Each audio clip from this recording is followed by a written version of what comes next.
गांव की हर सुबह धूप की हल्की किरणों और पक्षियों के मधुर संगीत के साथ जागती थी। राघव एक सीधा सादा युवक अपने जीवन की हर छोटी चीज में खुशी ढूंढ लेता था। उसका गांव उसकी दुनिया थी। दूसरी ओर आराध्या एक चमकती हुई आत्मा, जिसने अभी अभी शहर से गांव में कदम रखा था। वह अपने माता पिता के साथ कुछ दिनों के लिए गांव में रहने आई थी। नदी के किनारे पहली बार उनकी नजरें मिली। आराध्या की साइकिल खराब हो गई थी और वह परेशान खड़ी थी। राघव, जो वही अपनी किताब पढ़ रहा था, उसकी मदद के लिए आगे आया। लगता है साइकिल तुमसे नाराज है, उसने मुस्कुराते हुए कहा। आराध्या ने हंसते हुए जवाब दिया, शायद तुम्हारे गांव की सड़कों का असर है। उस छोटी सी मुलाकात ने दोनों के दिलों में एक हलचल पैदा कर दी। आराध्या की आंखों की चमक और उसकी खिलखिलाहट राघव को बहुत भा गई। वहीं राघव की सादगी और मासूमियत ने आराध्या को मंत्रमुग्ध कर दिया। आराध्या और राघव की मुलाकातें बढ़ने लगी। कभी वह उसे गांव के खेतों की सैर कराता, तो कभी नदी किनारे बैठकर आसमान की बातें होती। एक दिन आराध्या ने राघव से पूछा, तुम्हारे सपने क्या हैं?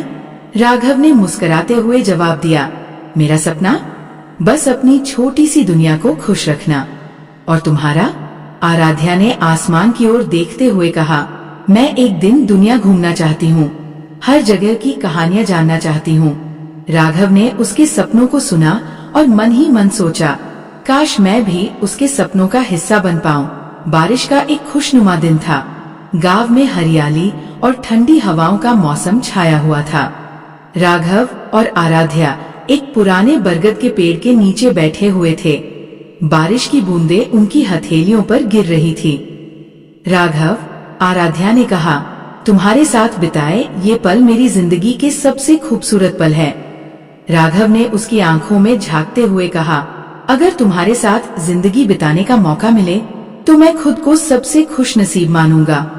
दोनों ने पहली बार अपने दिल की बातें खुलकर कही।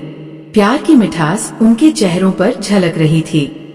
कुछ ही दिनों में आराध्या के माता पिता उसे शहर वापस ले जाने वाले थे। ये खबर सुनकर राघव का दिल टूट गया। आराध्या ने उससे वादा किया कि वो वापस लौटेगी। तुम्हारा इंतजार करूंगा, राघव ने कहा, और मैं हर दिन तुम्हें याद करूंगी, आराध्या ने जवाब दिया। लेकिन शहर पहुंचने के बाद हालात ने सब कुछ बदल दिया। आराध्या के परिवार ने उस पर दबाव डाला और वह राघव से संपर्क नहीं कर पाई।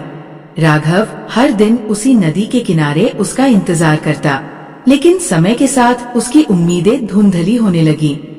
कई सालों बाद एक दिन राघव खेतों में काम कर रहा था। तभी उसने देखा, गांव की उसी सड़क पर आराध्या खड़ी थी। वह बदल चुकी थी। शहर की चकाचौंध ने उसकी सादगी को छीन लिया था, लेकिन उसकी आंखों में वही पुरानी चमक थी। तुम वापस आ गई? राघव ने पूछा। मैंने वादा किया था, आराध्या ने कहा। उसकी आवाज में दर्द और प्यार दोनों झलक रहे थे। आराध्या ने बताया कि कैसे परिस्थितियों ने उसे राघव से दूर कर दिया था। पर मैं हर दिन तुम्हें याद करती थी, उसने कहा। राघव ने उसकी आंखों में झांका और महसूस किया कि उसका प्यार अभी भी उतना ही सच्चा है। अब हम फिर कभी अलग नहीं होंगे, उसने कहा। आराध्या ने गांव में राघव के साथ रहना तय किया। उन्होंने मिलकर गांव में एक स्कूल खोला, जहां बच्चों को शिक्षा के साथ सपने देखना भी सिखाया गया। उनका प्यार गांव वालों के लिए एक प्रेरणा बन गया। नदी के किनारे, जहां उनकी कहानी शुरू हुई थी, अब हर शाम दोनों साथ बैठते थे। जिंदगी के हर छोटे पल में वे एक दूसरे का साथ पाते थे। उनकी कहानी ने ये साबित कर दिया कि सच्चा प्यार हर मुश्किल को पार कर सकता है।